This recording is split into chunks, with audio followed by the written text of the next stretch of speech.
Bueno, vamos empezando entonces. ¿Se escucha bien? Sí, profe. Perfecto, gracias.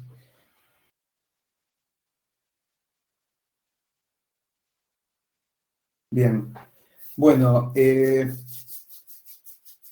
saben que estamos acá porque me mandaron, espero que se hayan podido enterar todos de esto, porque me avisaron algunos de ustedes que tenían clase también virtual con Adriana. Hoy me enteré que bueno, están de viaje por un tema de un congreso, etc. Así que bueno, por hoy vamos a hacerlo de esta manera. Hoy vamos a seguir con algo que habíamos empezado en la clase pasada. No vamos a hacerlo demasiado largo, vamos a tratar de que no sea muy largo. ¿Vale? Creo que dentro de todo hay algunas cosas que ya conocen, algunas cosas que vieron, y algunas, bueno, vamos a más para charlar que otra cosa, para ver esta idea, esta cuestión de la perspectiva de qué es la economía y demás. Seguir ampliando un poquito esto. El autor que tenemos hoy se llama Robin Sburling. Puede estarse a confusión, yo me lo he confundido más de una vez, porque hay otro autor que se llama Burling Robbins. Sí, Burling Robbins. Incluso uno lo cita al otro, así que no sé si se cayeron bien, si se llaman igual, pero al revés. Es algo medio extraño. Pero bueno, uno es el apellido y el otro es el nombre. Robin Sburling es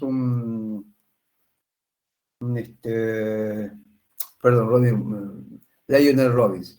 Robin Sburling es un antropólogo de la época del autor que vimos en la clase pasada,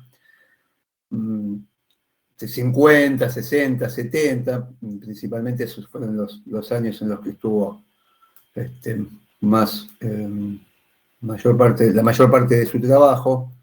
Y este es un capítulo del mismo libro que habíamos visto en la clase anterior, que es el libro compilatorio de Moder, donde participan varios autores de distintos enfoques sobre la cuestión, discurriendo sobre la cuestión de la antropología económica, qué es, qué no es, cuáles deben ser los enfoques, o sea, sobre la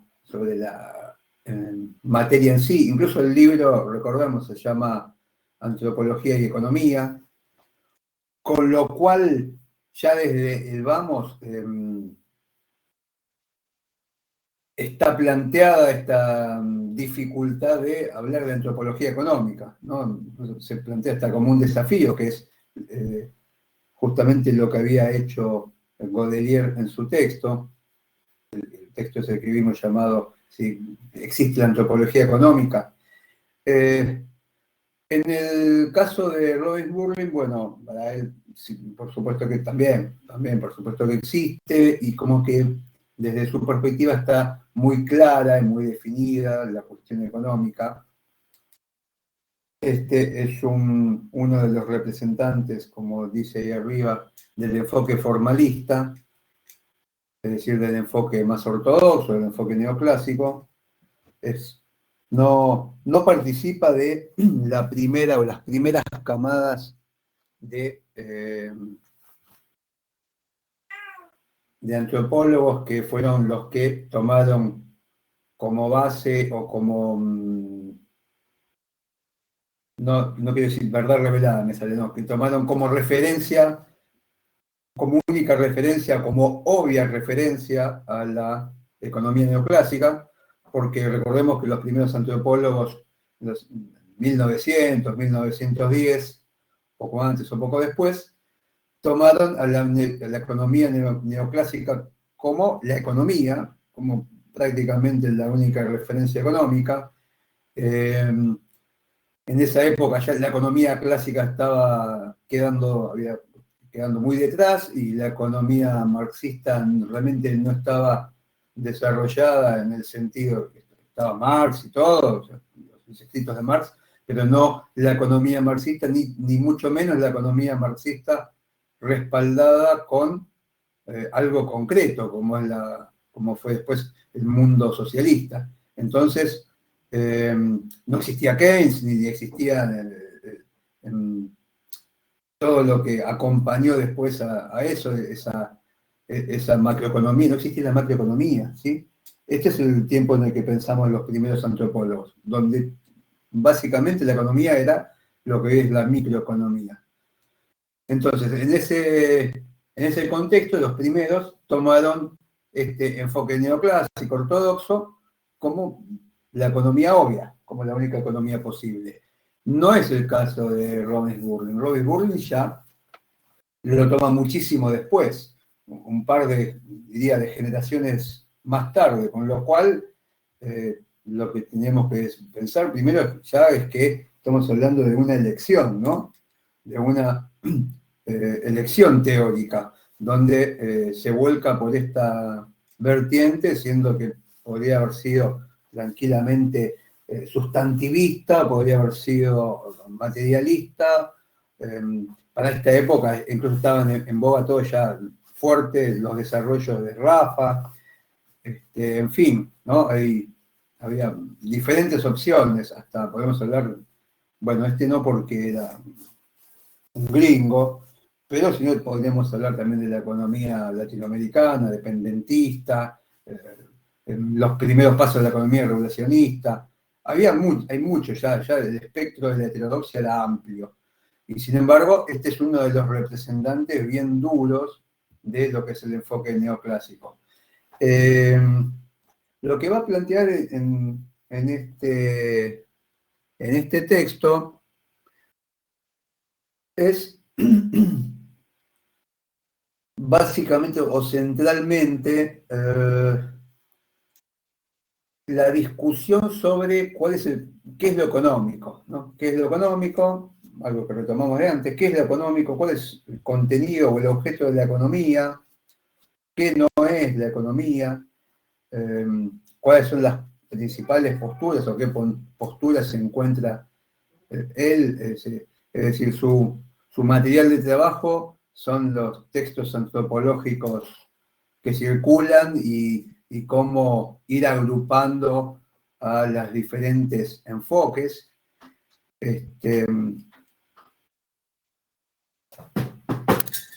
Y encuentran esto que, bueno, él plantea que encuentra o se pueden definir 5 posturas diferentes sobre la economía y sobre cuál es su objeto de estudio. Así que, bueno, lo que vamos a ver es centralmente esto. Ahora voy al texto. Cuando lo encuentre donde lo dejé. Ahí vamos.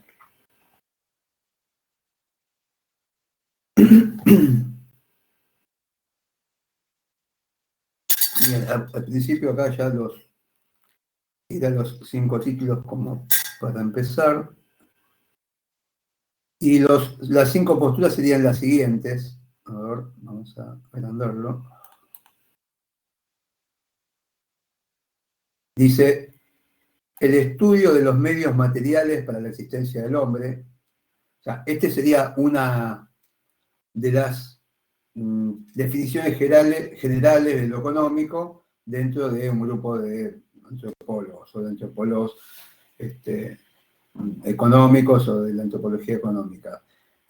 Otro que él encuentra, que los que puede clasificar otro grupo, es el estudio de la producción, distribución y consumo de los bienes y los servicios.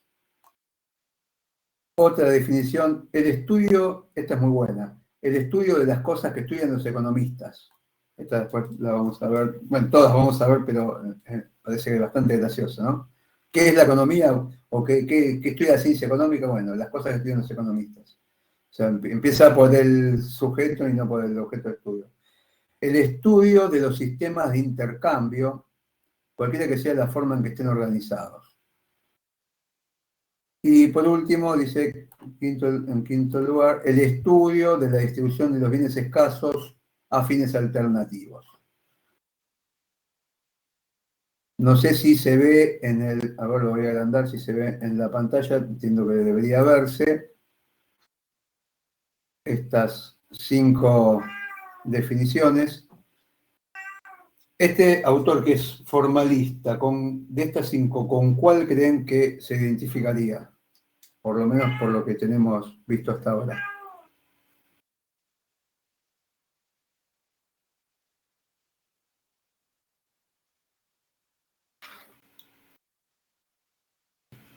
La segunda y la quinta. Bueno, acá me dicen la segunda y la quinta. ¿Están de acuerdo? Acá hay 2 personas que me dicen la quinta.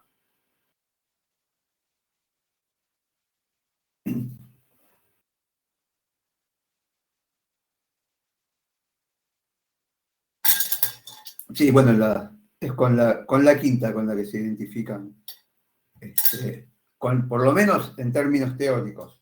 Después, recuerden bien algo que dijo Godelier, que es lo siguiente: los formalistas se identifican con, o se piensan a sí mismos como los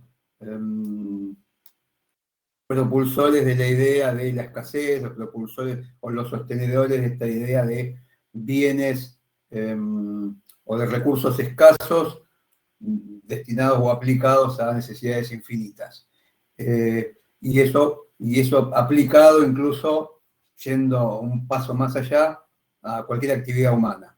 Bueno, esto después tendríamos que matizarlo, pero esa es la definición que va a definir más a los formalistas. Acá uno de ustedes que me dijo, bueno, la segunda y la quinta, ahí es donde perdón, tengo un gato que me está volviendo loco. Bueno,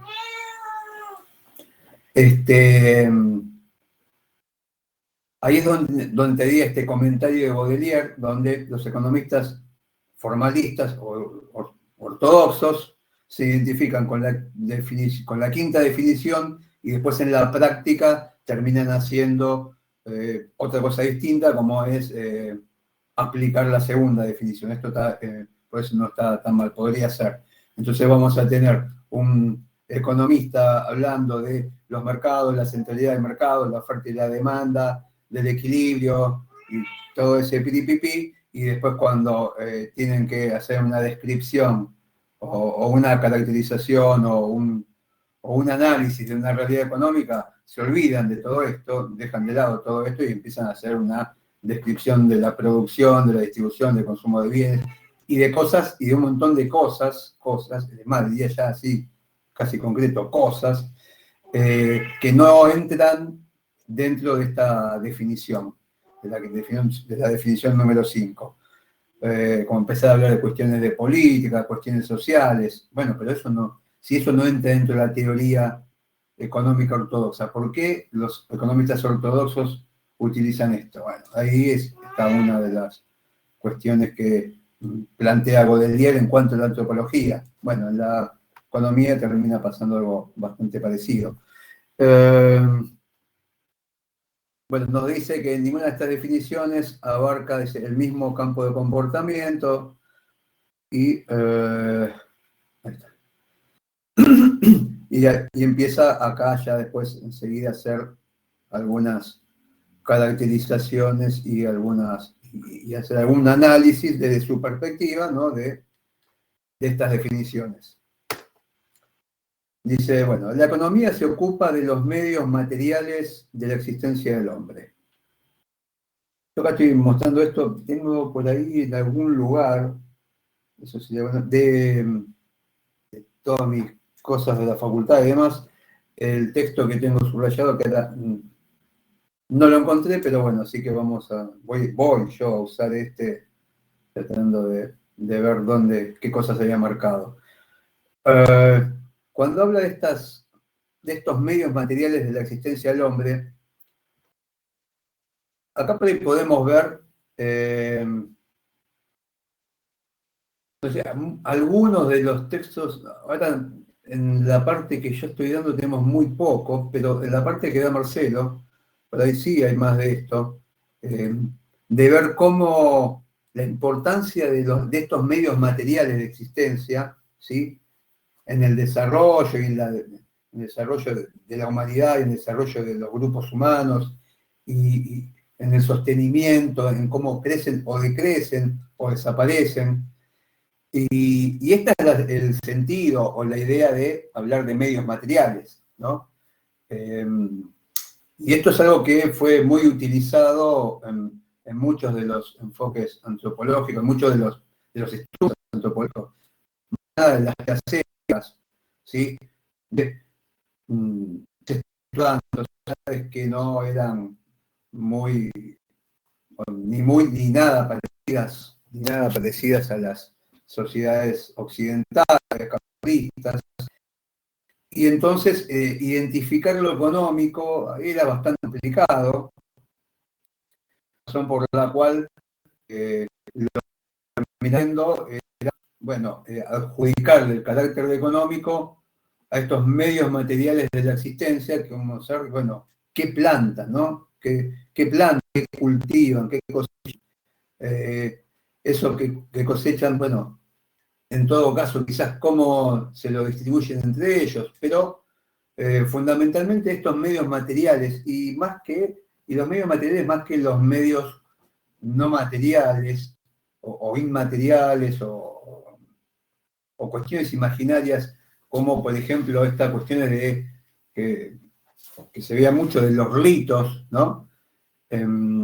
Cuestiones rituales, en el estudio de los primeros estudios, que eran más una antropología general, donde no estaba tan dividida esto de la dimensión económica, política, religiosa, sino que era más todo un combo, eso después se fue separando con el tiempo. Bueno, había algo a lo que había que adjudicarle el carácter económico. Bueno, en los primeros escritos hubo mucho de esto, en medios materiales, donde, por ejemplo, se separaba de cuestiones políticas o se separaba de cuestiones religiosas.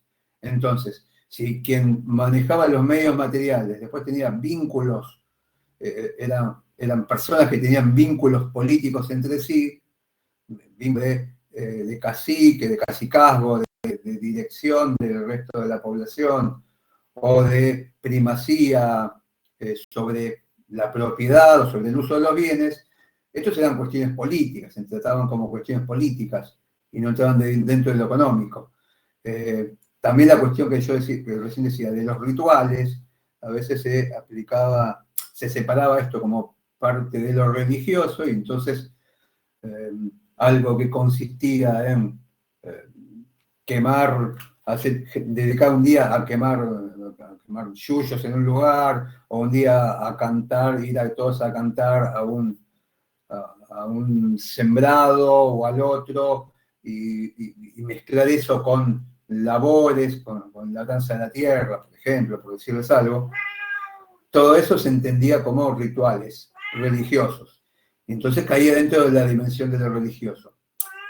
La cuestión es que todo esto viene bastante mezclado entre sí. Entonces se hacía muy difícil. Entonces lo que se hacía era esto, es decir, bueno, la parte material y el movimiento y lo que se sembraba, lo que se cosechaba, lo que se podía consumir o no, y que esto además podía determinar algo así como el tamaño de la población que se podía sustentar. Bueno, esto era la dimensión económica en estos textos. Y entonces él empieza a nombrar algunos textos, algunas formas de entender esto, como esta cuestión de, acá como dicen los australianos, como economía...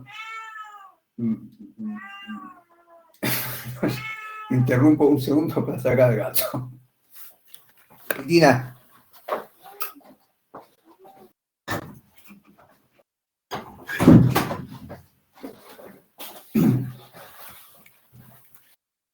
Bueno, seguimos.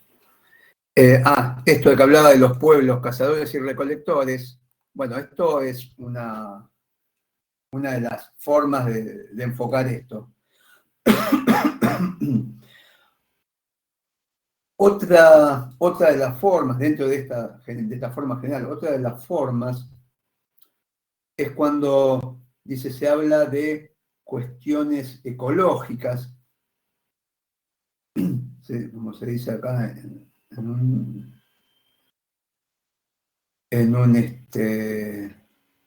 alguna de estas partes, una cuestión ecológica, perdón, una cuestión tecnológica, cuando se habla de temas como la revolución económica o como la forma en que cambió, no sé, la introducción del arado, la introducción de los animales con el arado o el cambio del arado de madera por un material de hierro. Todo esto que se considera como parte de lo económico, él, bueno, va a hacer críticas a todos estos enfoques, porque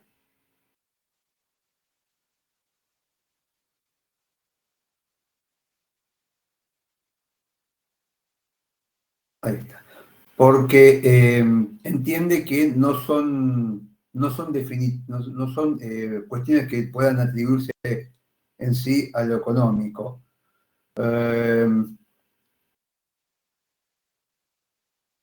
Estoy viendo si había una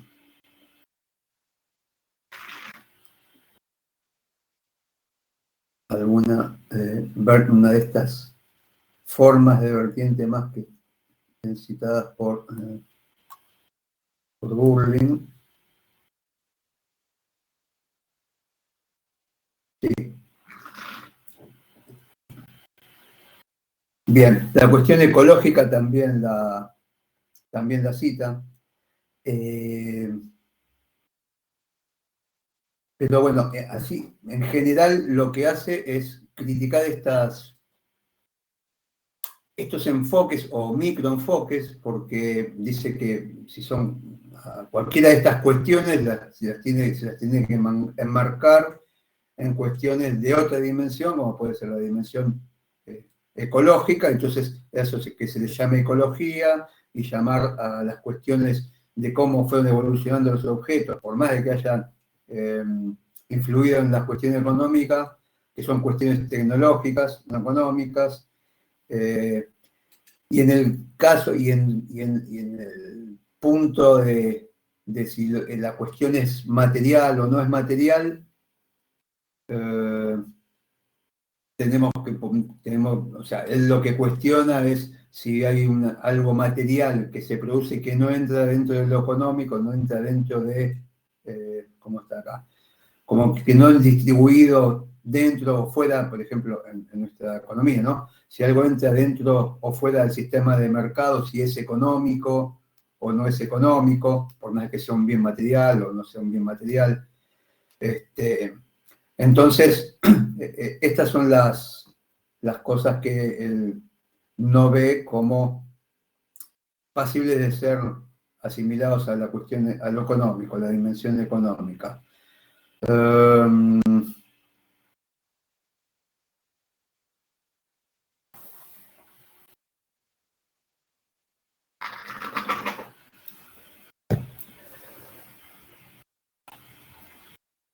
Acá es donde, creo que por acá, sí, acá está página 102, acá es donde lo cita a este economista que decía, Lionel Robbins, que es el gran responsable de la definición de la economía como la ciencia de la escasez, por lo menos es la referencia que se suele citar, que suelen citar todos estos autores.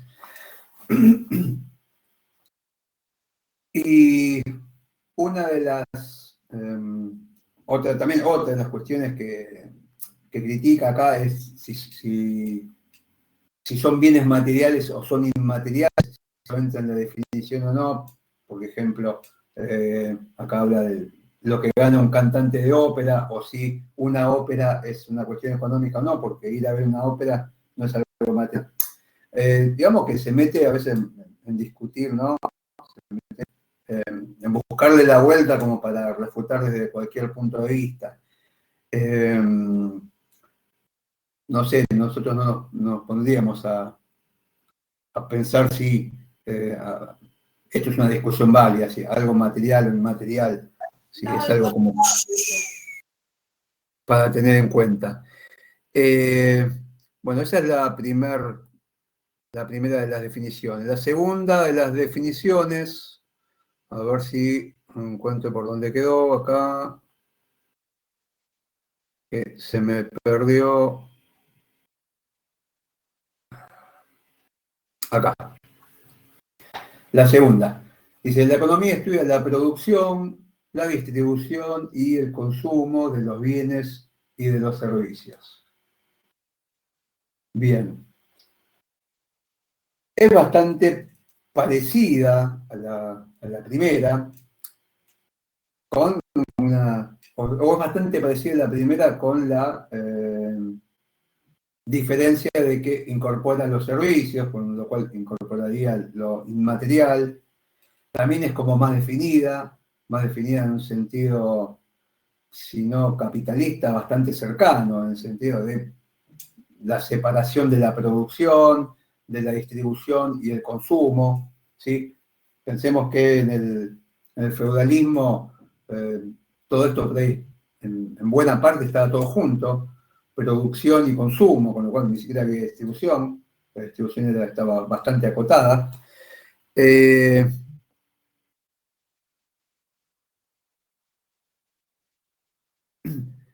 en este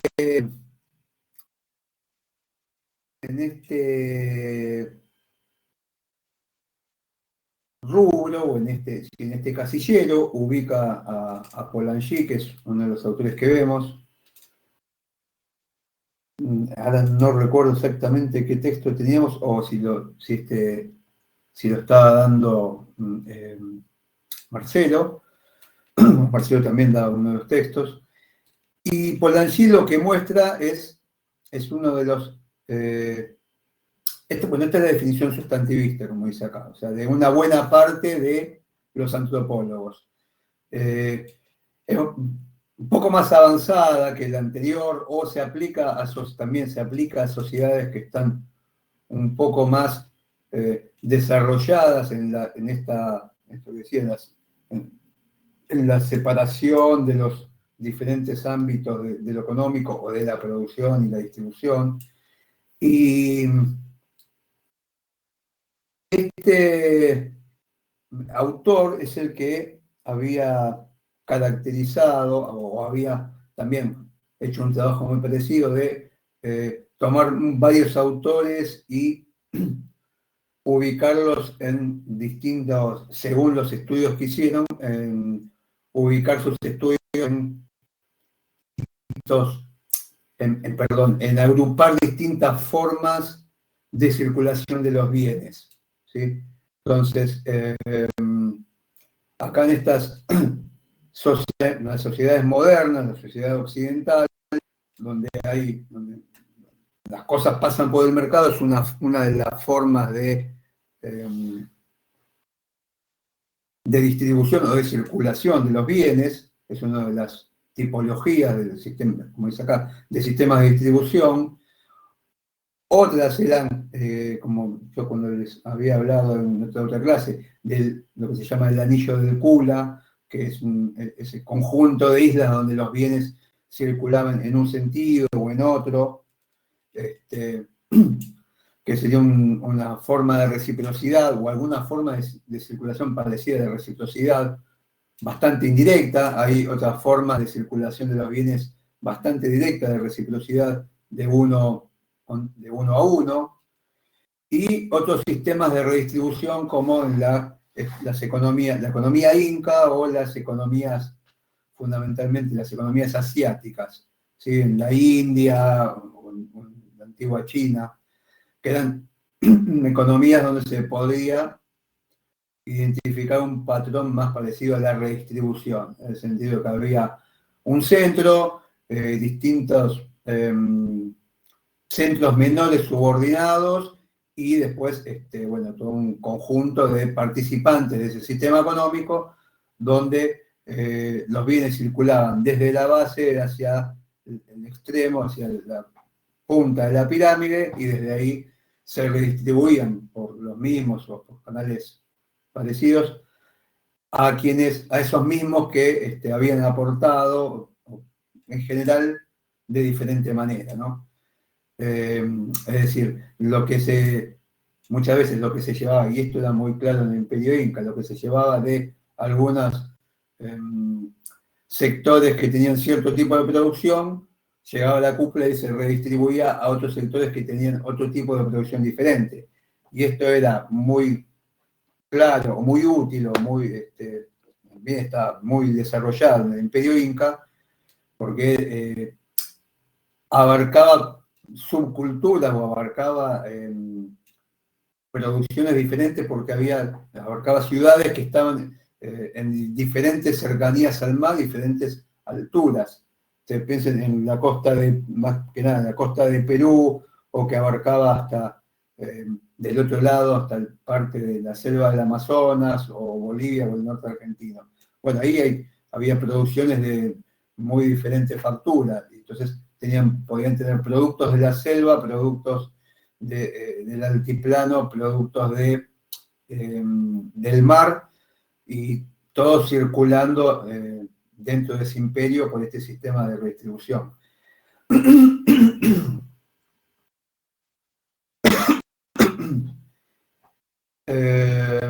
Bueno, esta es una de las otras definiciones de lo económico, que bueno, no hay mucho, no tiene mucho para decir de esto Robin Burling, pero critica como que no es una definición muy adecuada, muy apropiada al objeto de la economía.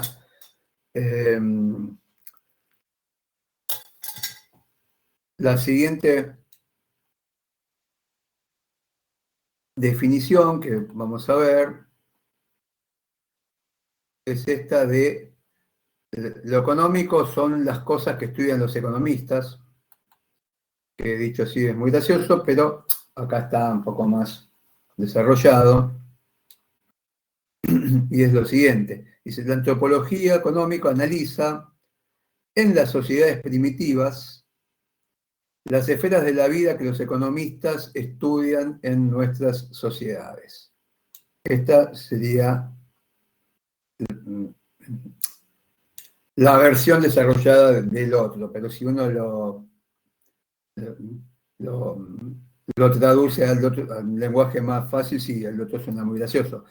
Es claro que lo económico es lo que estudian los economistas, o por lo menos debería ser, o parecería ser que esto es así. Ahora, el problema surge cuando tenemos que equiparar nuestra sociedad a otras sociedades diferentes, o cuando tenemos que pensar que lo que funciona en nuestra sociedad funciona en sociedades diferentes, o que lo que se estudia en nuestras sociedades de cierta manera debería ser estudiado de la misma manera en sociedades diferentes. Sin embargo, bueno, él muestra acá que esto es algo que se hizo también, lo hizo mucha gente, pero no entiende que no es una forma de enfocar qué es lo económico, o cómo encontrar la dimensión económica en otras sociedades. Por ejemplo, acá nosotros en nuestra sociedad tenemos algo que es muy claro, muy definitorio, que es el sistema de precios. Bueno, en sociedades en las que no existe un sistema de precios, no sería fácil, no sería aplicable esta misma definición. Entonces,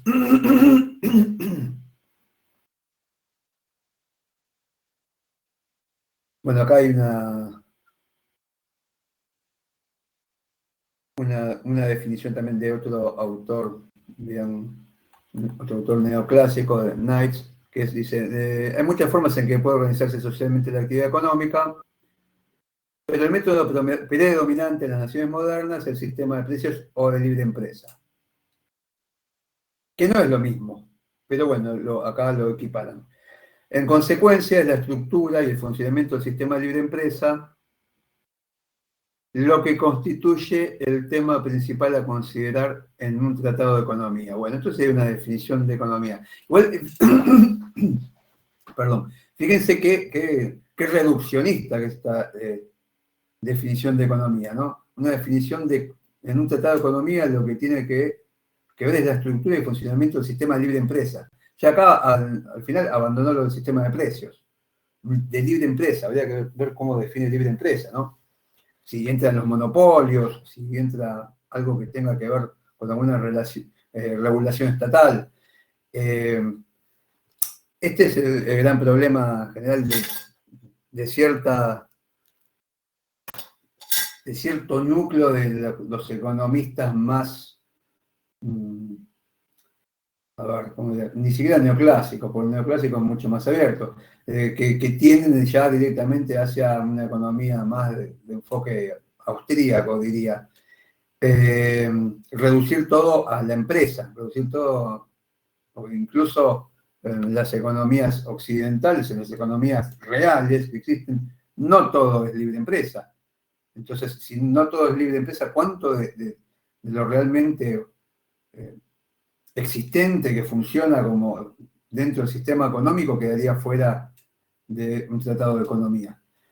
Bueno, esto fíjense que esto es importante porque es la vara con la que se está midiendo a todos los demás enfoques económicos. Bueno, vamos a hacer, a ver, a no dar tanta vuelta, vamos a hacer un poquito más.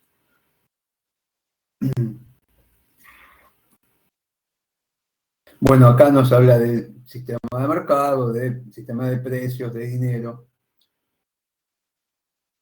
Y acá es donde surge este problema, ¿no? Esta diferencia entre nuestra sociedad o la sociedad moderna y otras sociedades diferentes. Como si tenemos una sociedad que funciona en base al mercado, en base a precios, en base a, hasta podemos decir una empresa, bueno, dejo fuera de las empresas, en base a el dinero, el dinero nos toca a todos, los precios nos tocan a todos, el mercado nos alcanza a todos, no lo de la libre empresa.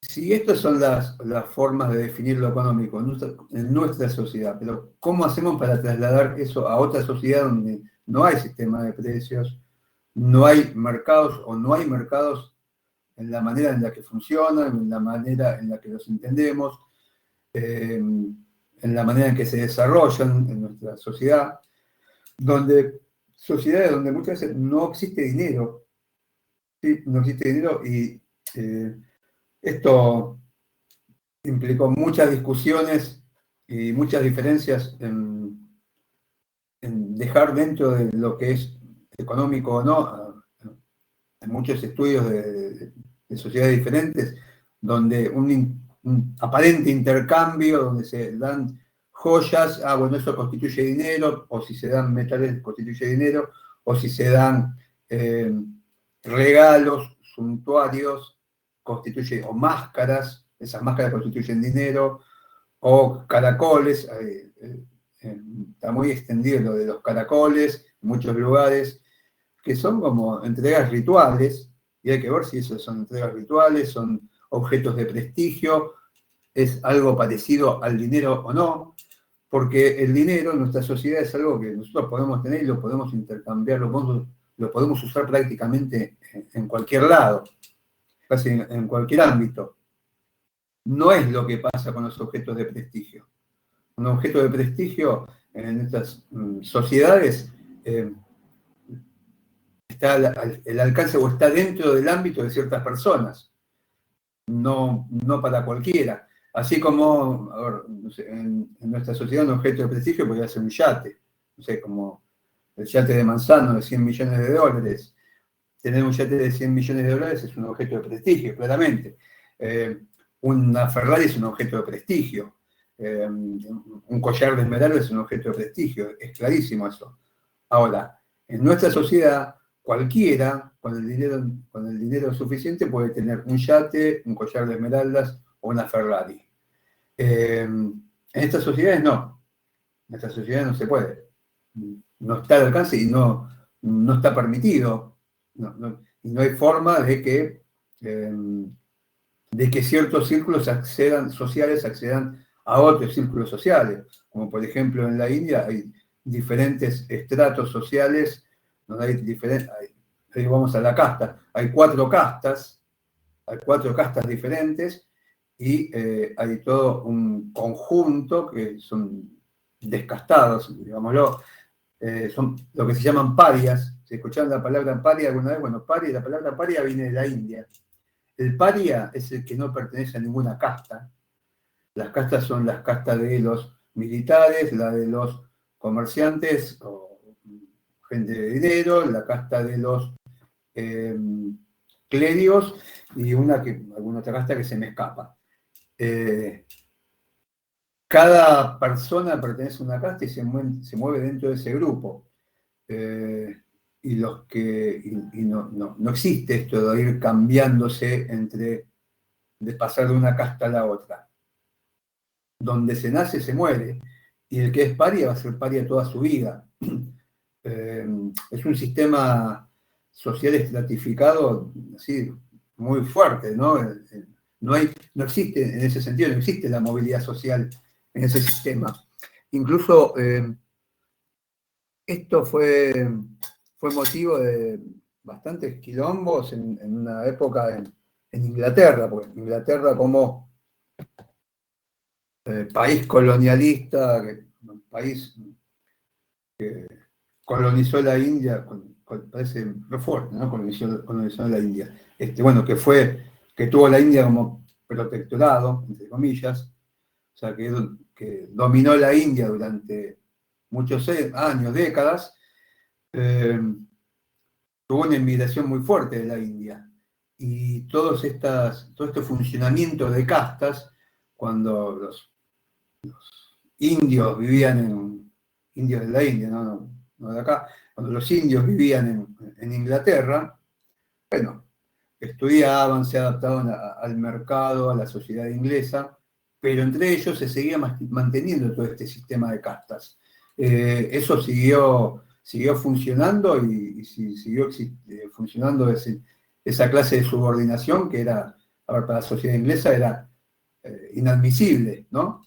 Sin embargo, siguió funcionando. Bueno, esto es una de las cuestiones que nos hacen ver qué difícil es tratar de aplicar las categorías, o qué, más que difícil, qué inútil y qué poco productivo es tratar de aplicar las categorías de un sistema económico a otro sistema económico, de un sistema social general a otro sistema diferente.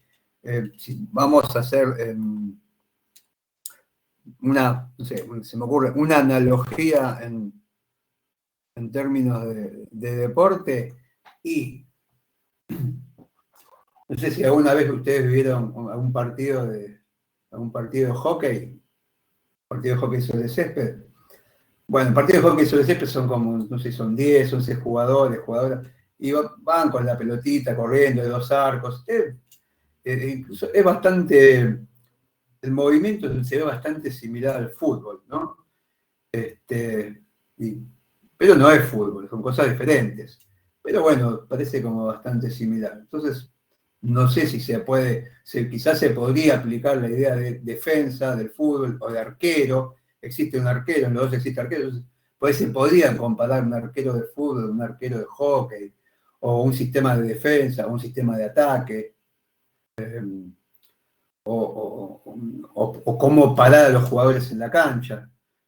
Ahora, si tenemos que hacer lo mismo con el básquet, y es muy difícil, porque ya se empieza a complicar. Hay 2 lugares, pero ya no hay un arco, hay un aro, bueno, sigue habiendo una pelota. Si lo tenemos que comparar con una carrera de yates, ya es muy distinto. Entonces, o de béisbol, analizar un partido de fútbol con las reglas del béisbol, o con la forma de analizar el béisbol, no tendría mucho sentido. Bueno, esto es lo que pasa cuando uno quiere analizar una economía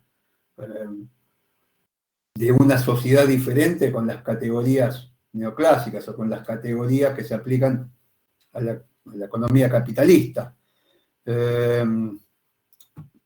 No, mucho, ahí está. Entonces, por ejemplo, acá hace algunas consideraciones al respecto, cosas que en nuestras sociedades tienen precio, en otras sociedades no tienen precio. ¿Sí? Entonces, las mismas cosas que en nuestra sociedad tienen precio, y decimos, estas son cosas económicas, en otras sociedades no lo tienen, o viceversa. Hay sociedades en las que por ahí se compran y se venden esclavos, o se compran y se venden mujeres, y en nuestra sociedad no, o al revés, existen cosas que son regalos o cosas que no, o no, como dice acá, no le ponemos precio a otros bienes y servicios como la hospitalidad, el trabajo de la ama de casa. Bueno, esto ya está bastante discutido, ¿no? El tema del precio del trabajo de la ama de casa, o el cuidado de los niños por sus padres. No tiene un precio que los padres cuiden a sus hijos.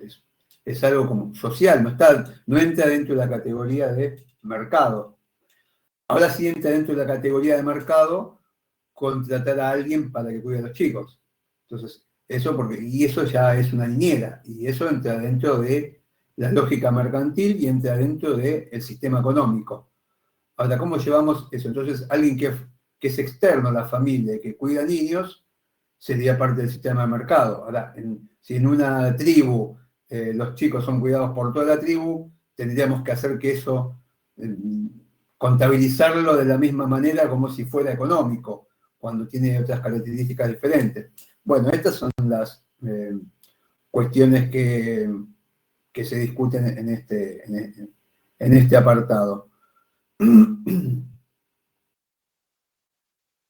Acá se habla del precio de la novia o de la riqueza de la novia. Esto, que acá hubo bastante tiempo, algo bastante parecido, la idea esa de la dote, ¿no? Cuando un tipo se casaba con una mujer y existía algo que se llamaba la dote, donde la familia de la mujer aportaba un dinero, ¿no?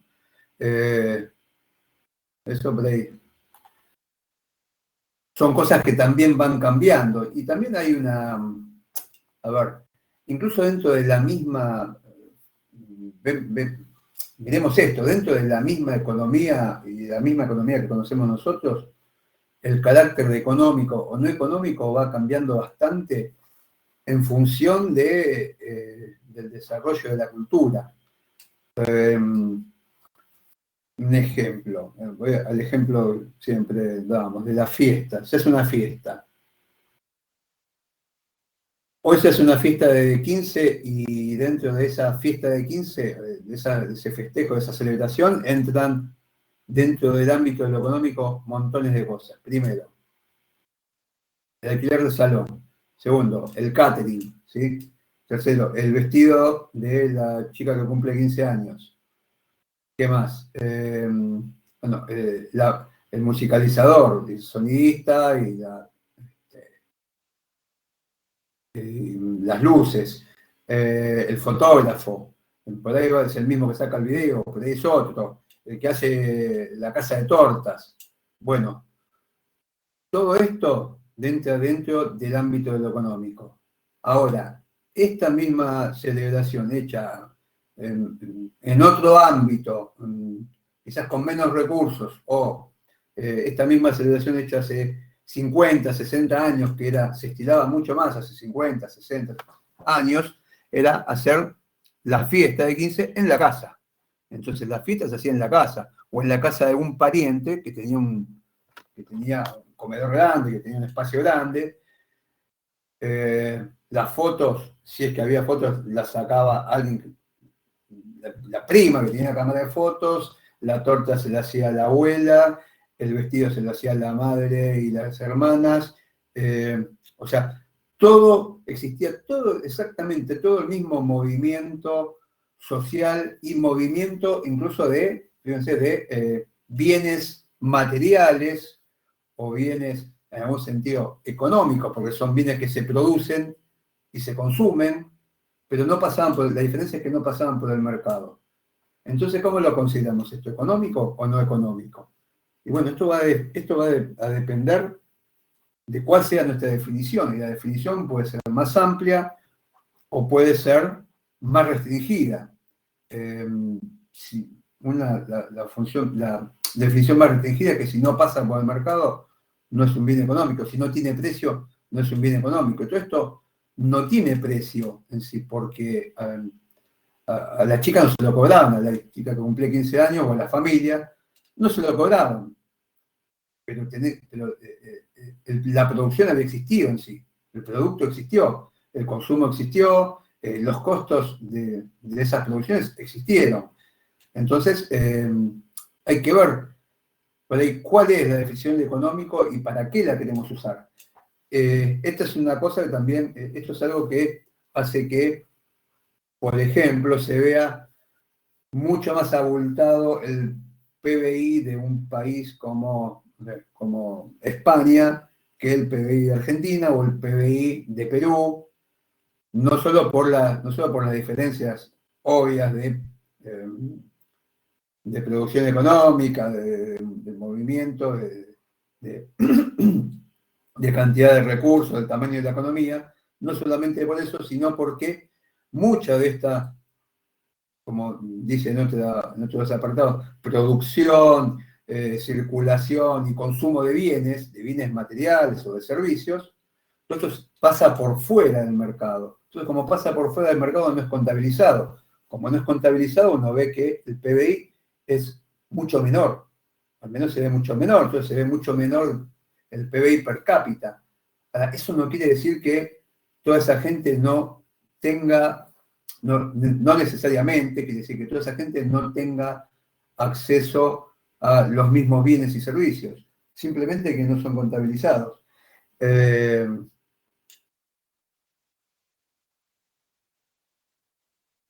Bien, bueno, acá hay otra definición que es la cuarta. La economía es el estudio de sistemas de intercambio, cualesquiera que sean los dispositivos concretos, institucionales que los rodean. ¿Dónde está? Lo perdí acá.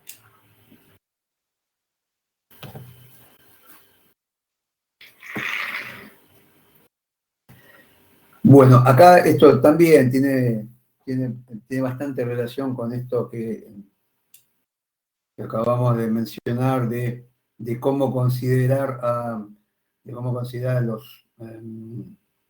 los regalos, a los intercambios, a la hospitalidad, cosas que tienen conexión o tienen en las que intervienen servicios, digámosle, entre comillas, o circulación de bienes, pero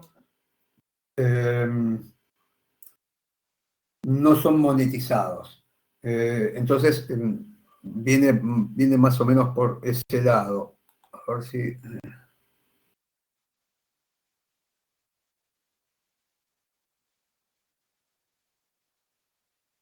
Bueno, acá vuelve a repetir algunas cosas de esto, de los sistemas de intercambio. No quiero alargarlo. Sí, cuando ustedes lo lean, vean cómo también cada vez que va dando una descripción de las distintas definiciones, o una caracterización, mejor dicho,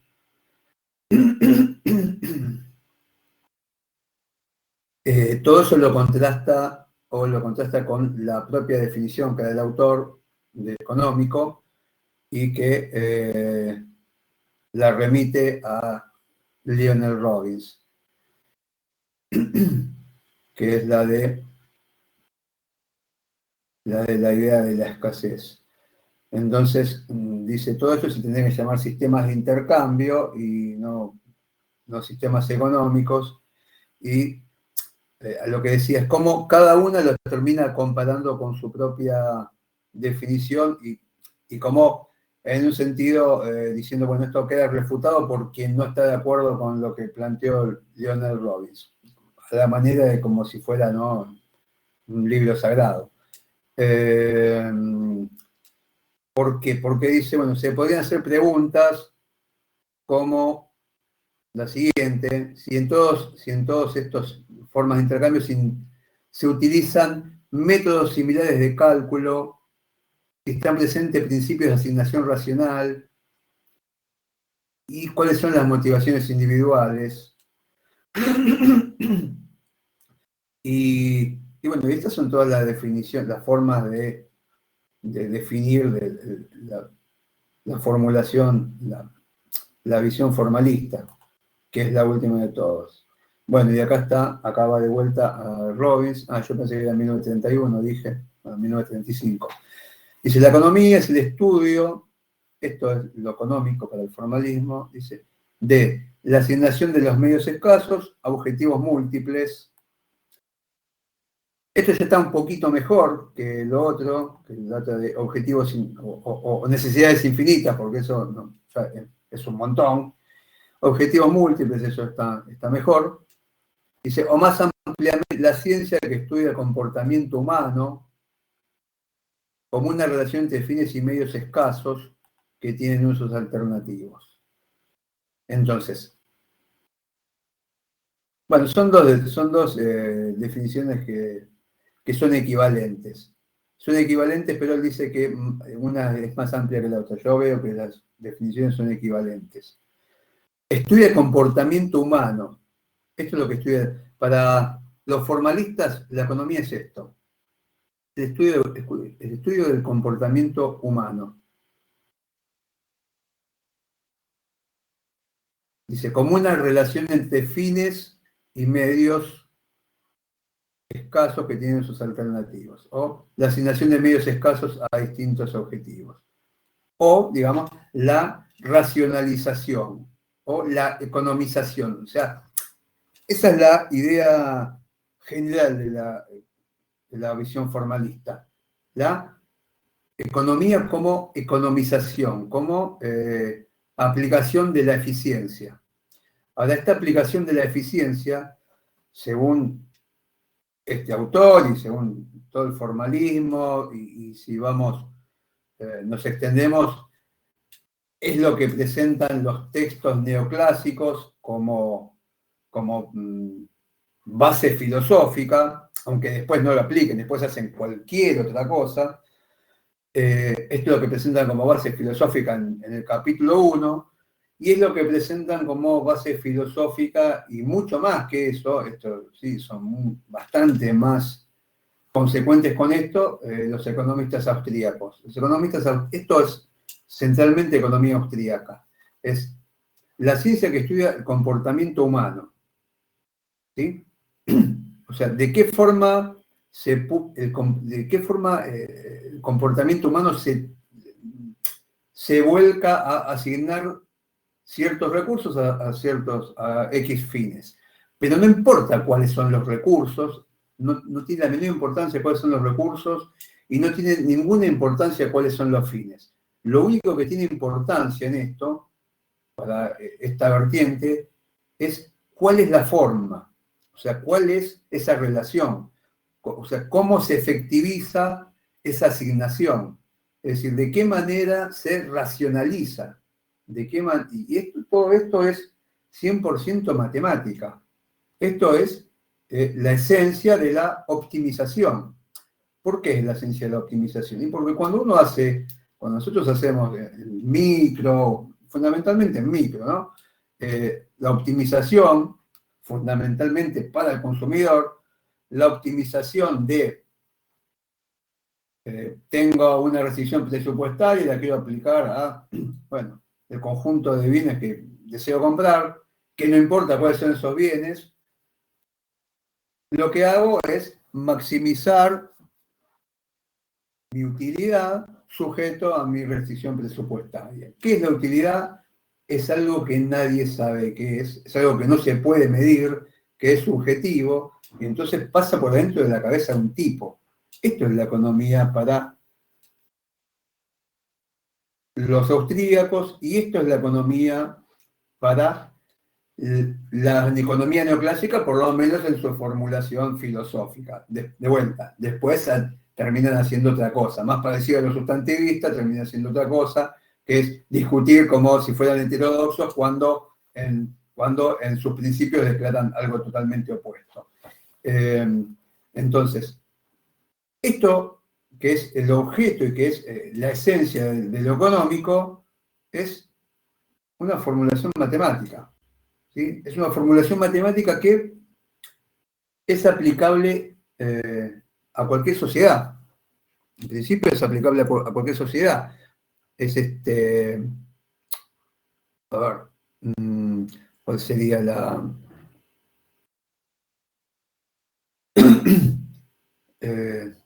la idea detrás de esto? Bueno, hay una de las ideas es que existe una condición, y esto es central, existe una condición humana que es universal, o existe una naturaleza humana que es universal, y esto es algo que ya había planteado Adam Smith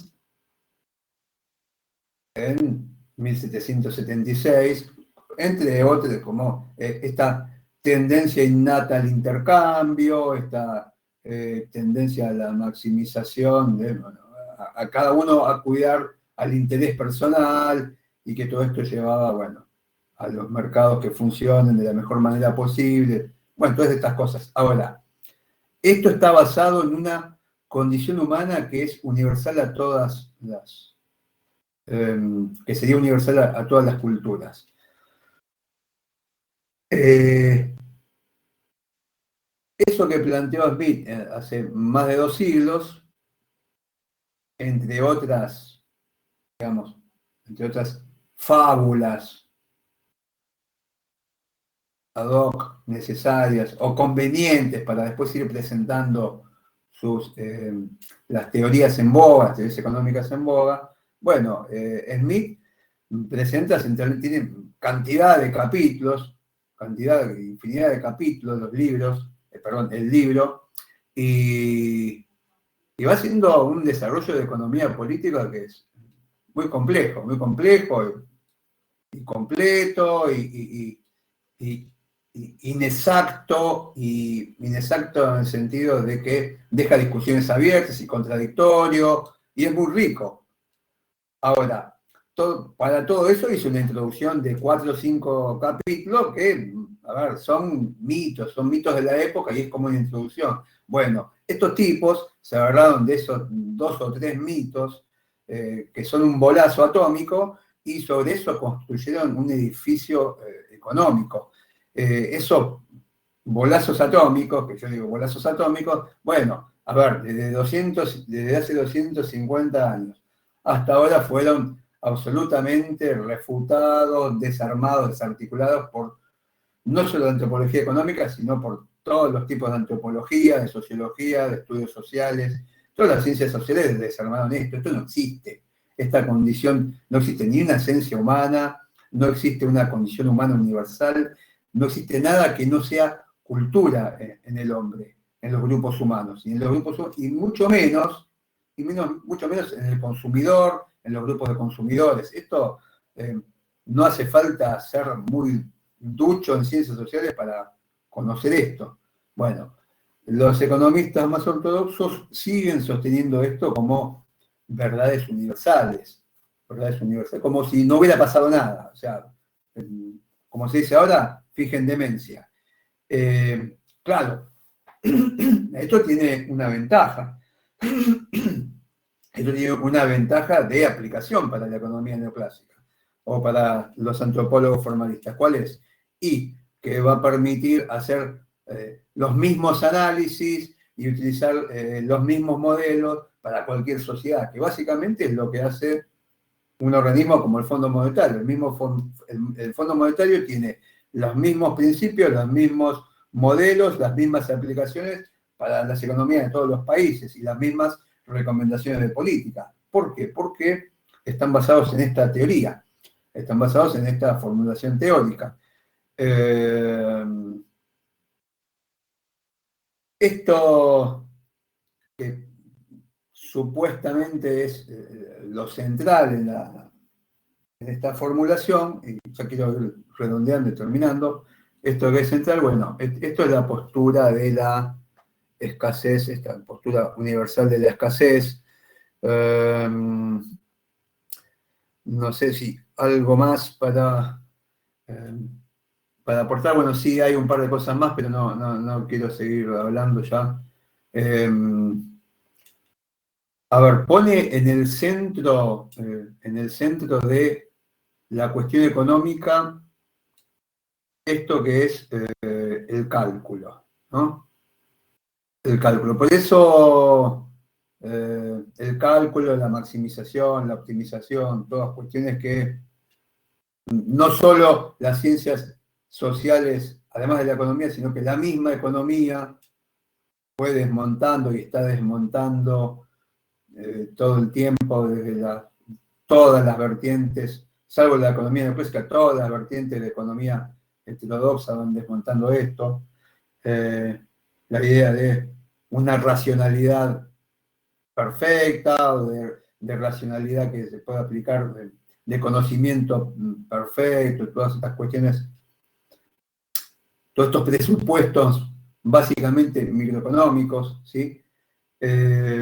Y entonces se aplican a estudiar las especificidades de cada sociedad, incluso las especificidades de todas las sociedades, de cada una de las diferentes sociedades occidentales y capitalistas, porque no es lo mismo la economía occidental, capitalista y latinoamericana de Argentina que la de Chile, que la de Brasil. Entonces, hacia eso es donde va la economía, o toda la economía, menos la economía neoclásica.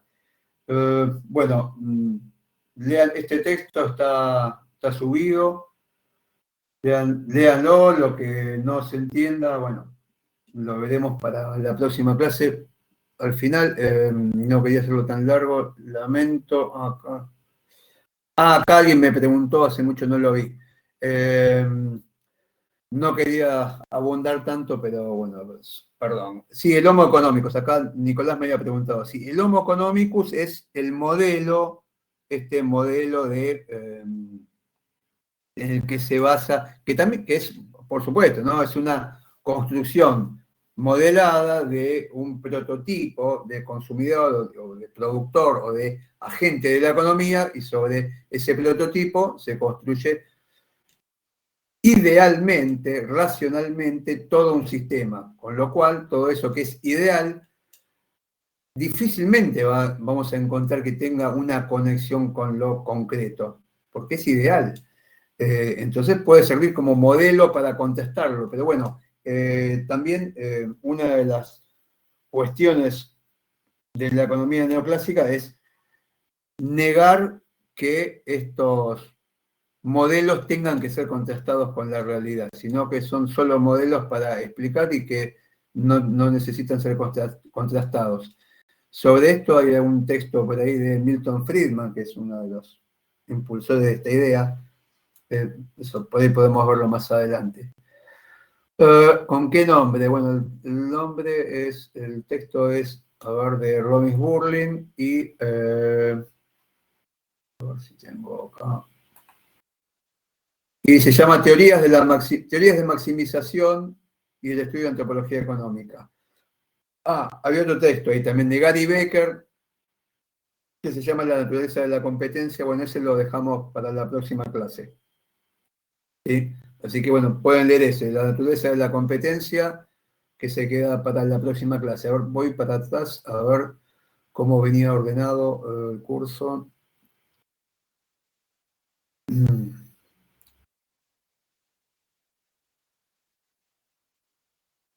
Sí, es ese.